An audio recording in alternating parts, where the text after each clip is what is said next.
லேவியர் 1 எரிபலிகள். ஆண்டவர் மோசேயை அழைத்து சந்திப்பு கூடாரத்திலிருந்து அவரோடு பேசினார். இஸ்ரேல் மக்களோடு நீ பேசி அவர்களுக்கு சொல்ல வேண்டியது, உங்களில் ஒருவர் ஆண்டவருக்கு நேர்ச்சி செலுத்த வந்தால் மாட்டு மந்தையிலிருந்தோ ஆட்டு மந்தையிலிருந்தோ கால்நடையை ஒப்பு கொடுப்பார். அவரது நேர்ச்சை எரிபலி எனில் மாட்டு மந்தையிலிருந்து எடுக்கப்பட்ட பழுதற்ற ஒரு காளையை அவர் படைக்க வேண்டும். ஆண்டவர் திருமுன் ஏற்புடையதாகுமாறு அதை சந்திப்பு கூடார நுழைவாயிலில் அவர் படைக்கட்டும். அவர் எரிபலியின் தலைமேல் தம் கையை வைப்பார். அது அவருடைய பாவத்திற்கு கழுவாயாக ஏற்றுக்கொள்ளப்படும். அந்த இளங்காளையை அவர் ஆண்டவர் திருமுன் அடிப்பார். ஆரோனின் புதல்வராகிய குருக்கள் அதன் இரத்தத்தை கொண்டு வந்து சந்திப்பு கூடார நுழைவாயிலில் இருக்கும் பலிபீடத்தின் மேல் சுற்றிலும் தெளிப்பர். பின்பு அவர் எரிபலியை தோலுரித்து பகுதி பகுதியாக துண்டிப்பார். ஆரோனின் புதல்வராகிய குருக்கள் பலிபீடத்தின் மேல் தழலிட்டு அந்நெருப்பின் மேல் விறகு கட்டைகளை அடுக்குவர். ஆரோனின் புதல்வராகிய குருக்கள் துண்டங்களையும் தலையையும் கொழுப்பையும் பலிபீடத்திலுள்ள நெருப்பில் அடுக்கியிருக்கிற கட்டைகளின் மேல் அடுக்கி வைப்பர். அதன் குடலையும் கால்களையும் தண்ணீரில் கழுவி அவை எல்லாவற்றையும் குருக்கள் பலிபீடத்தின் மேல் எரித்து விடுவர். நெருப்பாலான இது ஆண்டவர் விரும்பும் நறுமணமிக்க நெருப்பு பலியாகும். எரிபலிக்கான அவரது நேர்ச்சி ஆட்டு மந்தையிலுள்ள செம்மறி அல்லது வெள்ளாடாக இருந்தால் அவர் பழுதற்ற ஓர் ஆட்டுக்கிடாயை கொண்டு வர வேண்டும். ஆண்டவர் திருமுன் பலிபீடத்தின் வடபுறத்தில் அதை அவர் கொல்ல வேண்டும். ஆரோனின் புதல்வராகிய குருக்கள் அதன் இரத்தத்தை பலிபீடத்தின் மேல் சுற்றிலும் தெளிப்பார். அவர் அதை பகுதிகளாக துண்டித்து துண்டங்களோடு தலையையும் கொழுப்பையும் சேர்த்து வைப்பார். பின்பு குரு அவற்றை பலிபீடத்தில் உள்ள நெருப்பின் மேல் இருக்கிற கட்டைகளின் மேல் அடுக்கி வைப்பார். அதன் குடலும் பின்னர் தொடைகளும் தண்ணீரால் கழுவப்படும். அவை அனைத்தையும் பலிபீடத்தின் மேல் குரு எரியூட்டுவார். இது ஆண்டவர் விரும்பும் நறுமணமிக்க நெருப்பாலான எரிபலியாகும். அவர் ஆண்டவருக்கு செலுத்தும் நேர்ச்சி பறவை எரிபலி எனில் காட்டுப்புறாக்களையாவது மாட புறாக்களையாவது நேர்ச்சியாக செலுத்த வேண்டும். அதை குரு பலிபீட தண்டையில் கொண்டு வந்து அதன் தலையை திருகி பலிபீடத்தில் எரித்து விடுவார். அதன் இரத்தத்தையோ பலிபீடத்தின் பக்கத்தில் சிந்த விடுவார். அதன் இறப்பையும் இறகுகளையும் அகற்றி அவற்றை பலிபீடத்திற்கு அருகில் கிழக்கு புறமாக சாம்பல் இடுகிற இடத்தில் எரிந்து விடுவார். அதன் இறக்கைகளை பிடித்து இரண்டாக்காமல் அதனை கிழிப்பார். அவ்வாறு கிழித்த பின் குரு அதை பலிபீடத்திலுள்ள நெருப்பில் இருக்கிற கட்டைகளின் மேல் எரியூட்டுவார். இது ஆண்டவர் விரும்பும் நறுமணமிக்க நெருப்பாலான எரிபலியாகும். 2 தானிய படையல்கள். ஒருவர் ஆண்டவருக்கு நேர்ச்சியாக உணவு படையல் செய்ய வந்தால் அவர் படையில் மெல்லிய மாவாயிருக்கட்டும். அவர் அதன் மேல் எண்ணெய் வார்த்து சாம்பிராணி பொடி தூவி அதை ஆரோனின் புதல்வராகிய குருக்களிடம் கொண்டு வருவார். குரு அந்த எண்ணெய் சாம்பிராணி கலந்த அந்த மாவில் கை நிறைய எடுப்பார். நினைவு படையலாக அதை குரு பலிபீடத்தின் மேல் எரிப்பார். இது ஆண்டவர் விரும்பும் நறுமணமிக்க நெருப்பு பலியாகும். உணவு படையலில் எஞ்சியது ஆரோனுக்கும் அவன் புதல்வருக்கும் உரியது. ஆண்டவருக்கான நெருப்பு பலிகளில் அது மிகவும் தூயது. நேர்ச்சியாக அடுப்பிலே சுட்ட உணவு படையலை செலுத்தினால் அது எண்ணெயில் பிசைந்த மெல்லிய மாவில் செய்த புளிப்பற்ற அதிரசங்களும் எண்ணெயில் தோய்த்த அடைகளுமாயிருக்கட்டும். உனது நேர்ச்சி தட்டையான சட்டியில் சுட்ட உணவு படையலாக இருந்தால் அது எண்ணெய் வார்த்த புளிப்பற்ற மெல்லிய மாவால் செய்யப்பட வேண்டும். அதை துண்டுகளாக பிட்டு அதன் மேல் எண்ணெய் விட வேண்டும். அது ஓர் உணவு படையல். உனது நேர்ச்சி சட்டியில் செய்யப்படுகிற உணவு படையல் எனில் அது மெல்லிய மாவால் எண்ணெயில் செய்யப்பட வேண்டும். இம்முறையில் செய்யப்பட்டவற்றை ஆண்டவருக்கு உணவு படையலாக செலுத்துவாயாக. அது குருவிடம் வந்து சேரும்போது அவர் அதை பலிபீடத்துக்கு கொண்டு போவார். குரு உணவு படையிலிருந்து நினைவு படையலை தனித்தெடுத்து பலிபீடத்தின் மேல் எரிப்பார். இது ஆண்டவர் விரும்பும் நறுமணமிக்க நெருப்பு பலி. உணவு படையலில் எஞ்சியது ஆரோனுக்கும் அவர் புதல்வருக்கும் உரியது. ஆண்டவருக்கென நெருப்பு பலிகளில் இது மிகவும் தூயது. ஆண்டவருக்கு செலுத்தும் உணவு படையில் எதுவும் புளிப்பேறியதாய் செய்யப்படலாகாது. புளி, காரம், தேன் எதையுமே ஆண்டவருக்கு நெருப்பு பலியாக்க வேண்டாம். அவற்றை முதற்பலன் படையலாக ஆண்டவருக்கு செலுத்தலாம். ஆனால் அவை இனிய நறுமணமாக பலிபீடத்தில் எரிக்கப்படலாகாது. நேர்ச்சியான எந்த உணவு படையிலும் உப்பிடப்பட வேண்டும். உன் உணவு படையலின் கடவுளின் உடன்படிக்கையாகிய உப்பை குறைய விடாமல் உன் நேர்ச்சிகள் அனைத்தோடும் உப்பையும் படைப்பாயாக. முதற்பலன்களின் உணவு படையிலை ஆண்டவருக்கு செலுத்தினால் அறுவடையான கதிர்களை நெருப்பில் வாட்டி உதிர்த்து உன் முதற்பலன்களின் உணவு படையலாக செலுத்த வேண்டும். அதன் மேல் எண்ணெய் ஊற்றி சாம்பிராணி போட வேண்டும். இதுவும் ஓர் உணவு படையிலே. உதிர்க்கப்பட்டவற்றிலும் எண்ணெயிலும் இருந்து நினைவு படையலுக்கான பகுதியை குரு எடுத்து சாம்பிராணியோடு எரித்து விடுவார். இது ஆண்டவருக்கான நெருப்பு பலி. 3ஆம் அதிகாரம். நல்லுறவு காணிக்கைகள். ஒருவரது நேர்ச்சி நல்லுறவு பலியாயிருந்தால் அது அவரது மாட்டு மந்தையிலிருந்து எடுத்து செலுத்தப்படும். காளையாகவோ பசுவாகவோ இருந்தால் அவர் பழுதற்ற ஒன்றை ஆண்டவருக்கு முன்பாக கொண்டு வருவார். நேர்ச்சியின் தலைமை அவர் தம் கையை வைத்து சந்திப்பு கூடாரத்தின் நுழைவாயிலில் அதனை கொல்ல வேண்டும்.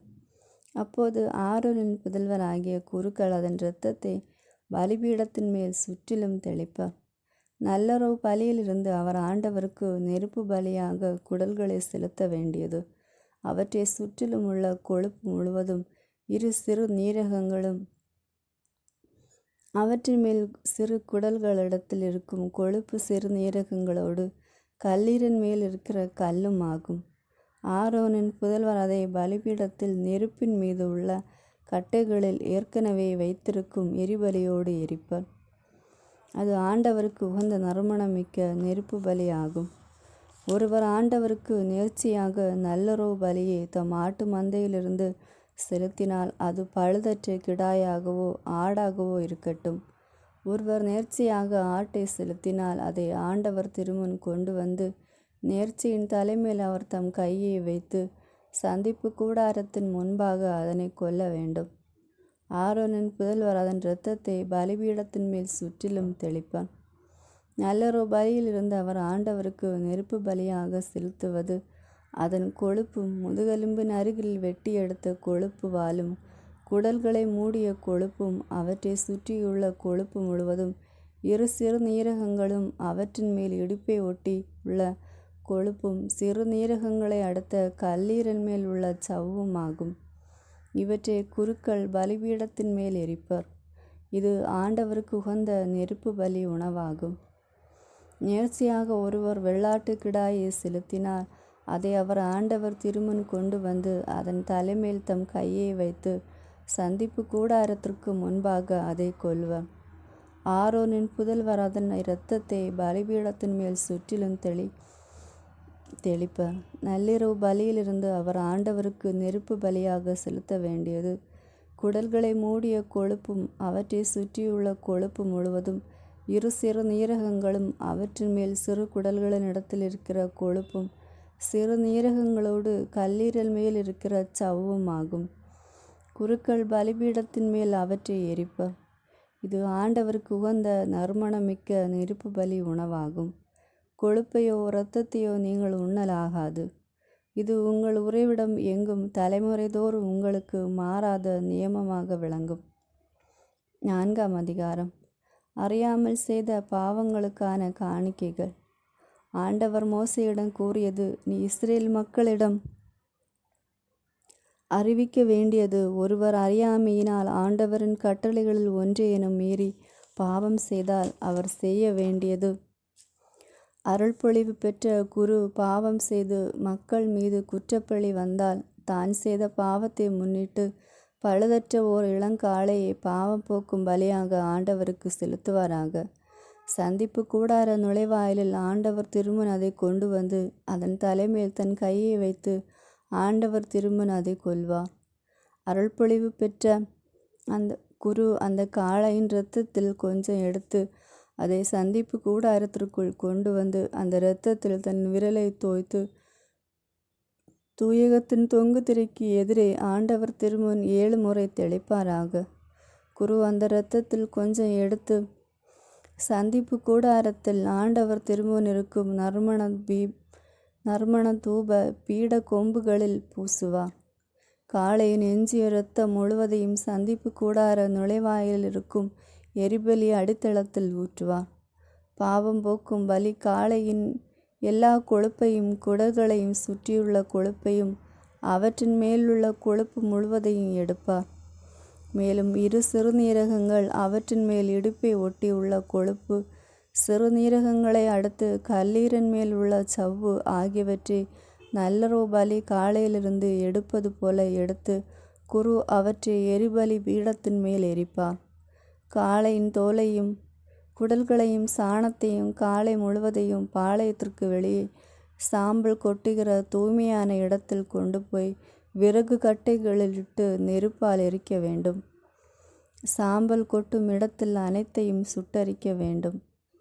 இஸ்ரேல் மக்கள் கூட்டமைப்பு முழுவதும் அறியாமையினால் தவறிழைத்து அது அவர்கள் கண்களுக்கு மறைவாயிருந்தாலும் ஆண்டவரின் கட்டளைகளை மீறி தகாதான செய்து குற்றத்திற்கு உள்ளானால் அவர்கள் செய்தது பாவம் என தெரிய வரும்போது ஓர் இளங்காளையை சபையார் சந்திப்பு கூடாரத்திற்கு முன்பாக பாவம் போக்கும் பலியாக கொண்டு வர வேண்டும். மக்கள் கூட்டமைப்பின் பெரியோர் அனைவரும் ஆண்டவர் திருமுன் தம் கைகளை காளையின் தலைமேல் வைப்பார்கள். ஆண்டவர் திருமுன் அந்த காளை கொல்லப்படும். அருள்பொழிவு பெற்ற குரு அதன் இரத்தத்தில் கொஞ்சம் எடுத்து சந்திப்பு கூடாரத்திற்குள் கொண்டு வருவார். குரு அந்த இரத்தத்தில் தம் விரலை தோய்த்து ஆண்டவர் திருமுன் தொங்கு திரைக்கு முன்பாக தெளிப்பான். சந்திப்பு கூடாரத்தில் ஆண்டவர் திருமுன் இருக்கும் பலிபீட கொம்புகளின் மேல் அந்த இரத்தத்தில் கொஞ்சம் பூசி எஞ்சிய இரத்தத்தை எல்லா சந்திப்பு கூடார நுழைவாயிலில் இருக்கும் எரிபலி பீடத்தின் அடித்தளத்தில் ஊற்றி விடுவார். காளையின் கொழுப்பு முழுவதையும் எடுத்து பலிபீடத்தில் எரிப்பார். பாவம் போக்கும் பலிகளுக்கு செய்வது போல் இந்த காளைக்கும் செய்து குரு அவர்களுக்கு பாவக்கழுவாய் நிறைவேற்றுவார். அப்பொழுது அவர்கள் மன்னிப்பு பெறுவர். முன்னைய காளையை எரித்தது போல இதையும் பாளையத்திற்கு வெளியே கொண்டு போய் சுட்டரிப்பாராக. இது சபையாருக்கான பாவம் போக்கும் பலி. தலைவன் ஒருவன் தன் கடவுளாகிய ஆண்டவரின் கட்டளைகளில் எதையாவது அறியாமல் மீறி பாவம் செய்து குற்றத்திற்குள்ளானால் தான் செய்தது பாவம் என்று அவனுக்கு தெரிய வரும்போது வெள்ளாடுகளில் பழுதற்ற ஒரு கிடாயை பலியாக கொண்டு வருவான். அதன் ஆட்டுக்கிடாயின் தலைமேல் அவன் தன் கையை வைத்து எரிமலி பொருள் வெட்டப்படும் இடத்தில் ஆண்டவருக்கு முன் அந்த கிடாயை பலி கொடுப்பான். இது பாவம் போக்கும் பலி. குரு பாவம் போக்கும் பலி இரத்தத்தில் சிறிது தம் விரலால் எடுத்து எரிபலி பீட கொம்புகளில் பூசி எஞ்சிய இரத்தத்தை அப்பீடத்தின் அடித்தளத்தில் ஊற்றி விடுவார். அதன் கொழுப்பு முழுவதையும் நல்லறோ பலியின் கொழுப்புக்கு செய்வது போல் பலிபீடத்தின் மேல் எரித்து விடுவார். குரு அவனுக்காக பாவக்கழுவாய் நிறைவேற்றுவார். அவன் மன்னிப்பு பெறுவான். பொதுமக்களில் ஒருவர் ஆண்டவரின் கட்டளைகளில் எதையாவது அறியாமல் மீறி பாவம் செய்து குற்றத்திற்குள்ளானால் தாம் செய்தது பாவம் என்று அவருக்கு தெரிய வரும்போது அவர் செய்த பாவத்தை முன்னிட்டு பழுதற்ற ஒரு வெள்ளாட்டு பெண்குட்டியை பலியாக கொண்டு வருவார். பாவம் போக்கும் பலியின் தலைமையில் தம் கையை வைத்து எரிபலியிடும் இடத்தில் அந்த பாவம் போக்கும் பலியாட்டை அடிப்பார். குரு அதன் இரத்தத்தில் சிறிது தம் விரலால் எடுத்து எரிபலிபீட கொம்புகளில் பூசி எஞ்சிய இரத்தத்தை அப்பீடத்தின் அடித்தளத்தில் ஊற்றி விடுவார். அதன் கொழுப்பு முழுவதையும் நல்லறவு பலியில் உள்ள கொழுப்பை போன்று எடுத்து பலிபீடத்தின் மேல் ஆண்டவரும் விரும்பும் நறுமணமாக குரு எரித்து பாவக்கழுவாய் நிறைவேற்றுவார். அந்த மனிதரும் மன்னிப்பு பெறுவார். பாவக்கழுவாய் பலியாக அவர் ஆட்டுக்குட்டியை கொண்டு வந்தால் அது பழுதற்ற பெண் ஆட்டுக்குட்டியாக இருக்க வேண்டும். அந்த பாவம் போக்கும் பலி பொருளின் தலைமீது தம் கையை வைத்து எரிபலியை அடிக்க வேண்டும். அதே இடத்தில் பாவம் போக்கும் பலியையும் அடிக்க வேண்டும். குரு அந்த பாவம் போக்கும் பலியின் இரத்தத்தில் சிறிது தம் விரலால் எடுத்து எரிபலிபீட கொம்புகளின் மேல் பூசி எஞ்சிய இரத்தம் முழுவதையும் பலிபீடத்தின் அடித்தளத்தில் ஊற்றி விடுவார். அதன் கொழுப்பு முழுவதையும் நல்லொரு பலிக்கிடாயின் கொழுப்பை எடுப்பது போன்று எடுத்து எரிபலிபீடத்தின் மேல் ஆண்டவருக்கான நெருப்பு பலி போல் எரித்து விடுவான். இவ்வாறாக அந்த மனிதர் செய்த பாவத்திற்கு குரு பாவக்கழுவாய் நிறைவேற்றுவார். அவரும் மன்னிப்பு பெறுவார். 5ஆம் அதிகாரம். பாவக்கழுவாய்க்கான காணிக்கைகள். ஒருவர் ஒரு காரியத்தை கண்டோ கேட்டோ அதற்கு சாட்சியாளராயிருந்தும் அது பற்றி சான்று கூற பணிக்கும் பொது கட்டளையை கேட்டும் அதை அறிவிக்காமல் இருந்து பாவத்திற்கு உட்பட்டால் அவரை இத்தீச்செயலுக்கு பொறுப்பாவார். ஒருவர் தீட்டான எதையும் செத்து தீட்டான காட்டு விலங்கையோ செத்த தீட்டான கால்நடையோ செத்து தீட்டான ஊர்வனவற்றையோ தெரியாமல் தொட்டுவிட்டாலும் அவர் தீட்டுப்பட்டவரை அவர் குற்றவாளி ஆவார். மேலும் எத்தகைய தூய்மை கேட்டனிலும் தீட்டுப்பட்ட ஒரு மனிதரை ஒருவர் அறியாமையாலே தொட்டு பின்பு அதை அறிந்து கொண்டாலும் அவரும் குற்றவாளியே. தீமை செய்வதற்கோ நன்மை செய்வதற்கோ எக்காரியத்திலும் ஒருவர் சிந்திக்காமல் வாய்விட்டு ஆணையிட்ட பின்னர் தாம் அறியாமல் பதற்றத்தில் ஆணையிட்டு விட்டதாக அவர் உணர்ந்தால் இக்காரியத்தினாலும் அவர் குற்றவாளியே. மேற்குறிப்பிட்டவைகளில் அவர் தவறிழைத்தவராக காணப்படும் போது தாம் இழைத்த குற்றத்தை அறிக்கையிட்டு பாவம் போக்கும் பலிப்பொருளை ஆண்டவருக்கு கொண்டு வர வேண்டும். ஆட்டு மந்தையிலிருந்து பிடித்த ஒரு பெண் ஆட்டையோ செம்மறி ஆட்டுக்குட்டியையோ வெள்ளாட்டுக்குட்டியையோ பாவம் போக்கும் பலியாக கொண்டு வர வேண்டும். அவருக்காக குரு அவரது பாவம் நீங்குவதற்கு பாவக்கழுவாய் நிறைவேற்றுவார். அவர் தம் குற்றப்பழியை அகற்ற ஆட்டுக்குட்டி கொண்டு வர இயலாதிருந்தால் 2 காட்டுப்புறாக்களையோ 2 புறா குஞ்சுகளையோ கொண்டு வந்து ஒன்றை பாவம் போக்கும் பலியாகவும் மற்றொன்றை எரிபலியாகவும் ஆண்டவருக்கு செலுத்த அவற்றை குருவிடம் கொண்டு வர வேண்டும். குரு முதலில் பாவம் போக்கும் பலிக்கு உரியதை எடுத்து அதன் கழுத்தை திருகி தலையை தொண்டிக்காமல் வைக்க வேண்டும். பாவம் போக்கும் பலியின் இரத்தத்தில் கொஞ்சம் எடுத்து பலிபீட ஓரங்களை சுற்றிலும் தெளித்து எஞ்சிய இரத்தத்தை பலிபீடத்தின் அடியில் வடிய விட வேண்டும். இது பாவம் போக்கும் பலி. 2வது ஒழுங்குமுறைப்படி அவர் எரிபலிக்கென செலுத்த வேண்டும். அவர் செய்த பாவம் நீங்க குரு பாவக்கழுவாய் நிறைவேற்றுவார். அவரும் மன்னிப்பு பெறுவார். 2 காட்டுப்புறாக்களையாவது புறா குஞ்சுகளையாவது கொண்டு வர இயலாதிருந்தால் குற்றவாளி தாம் செய்த குற்றத்தின் நிமித்தம் தாம் படைக்கும் காணிக்கைகள் என 20 படி அளவு மிருதுவான மாவில் 10ல் 1 பங்கை கொண்டு வருவாராக. அதன் மேல் எண்ணெயோ சாம்பிராணி இடலாகாது, ஏனெனில் அது பாவம் போக்கும் பலி. அது குருவிடம் கொண்டு வரப்பட வேண்டும். குரு நினைவு பங்காக 1 கைப்பிடி நிறைய எடுத்து ஆண்டவரின் நெருப்பு பலிகளோடு பலிபீடத்தின் மேல் எரிக்க வேண்டும். இது பாவம் போக்கும் பலி. இவ்வாறு குரு இத்தகைய பாவங்களில் ஒன்றை செய்தவருக்காக பாவக்கழுவாய் நிறைவேற்றுவராக. அப்போது அவர் மன்னிப்பு பெறுவார். எஞ்சியது உணவு படையலை போல குருவை சேரும். பதிலாக செலுத்த வேண்டிய காணிக்கைகள். ஆண்டவர் மோசேயிடம் கூறியது: ஒருவர் ஆண்டவருக்கு அர்ப்பணித்தவற்றில் ஒழுங்கை மீறி அறியாமல் தவறிழைத்தால் அவர் பழுதற்ற ஒரு ஆட்டுக்கிடாயை ஆண்டவருக்கு தம் குற்றப்பழி நீக்கும் பலியாக கொண்டு வருவாராக. அது திருத்தல செக்கேல் கணக்குக்கேற்ப நீ விதிக்கும் அளவு மதிப்புடையதாய் இருக்க வேண்டும். அர்ப்பணித்தவற்றில் தவறிழைத்தால் ஈட்டுத்தொகையோடு 5ல் 1 பங்கு அதிகமாக கொடுக்க வேண்டும். அதை குருவிடமே கொடுக்க வேண்டும். குரு பாவக்கழுவாய் செய்து குற்றம் போக்கும் பலியான ஆட்டுக்கிடாயை அவருக்காக பலியிட வேண்டும். அப்பொழுது அவர் மன்னிப்பு பெறுவார்.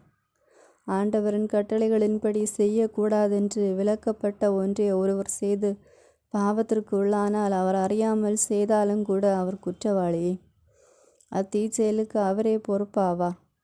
அவர் நீ விதிக்கும் மதிப்புக்கு ஏற்ப பழுதற்ற ஒரு ஆட்டுக்கிடாயை ஆட்டு மந்தையிலிருந்து பிடித்து அதை குற்றப்பழி நீக்கும் பலியாக குருவிடம் கொண்டு வருவார். அவர் அறியாமல் செய்த பிழைக்காக குரு அவருக்கென கரை நீக்கம் செய்வார். அது அவருக்கு மன்னிக்கப்படும். அது குற்றப்பழி நீக்கும் பலி. அவர் ஆண்டவருக்கு எதிராகவே குற்றம் செய்துள்ளார். ஆமேன். God bless you.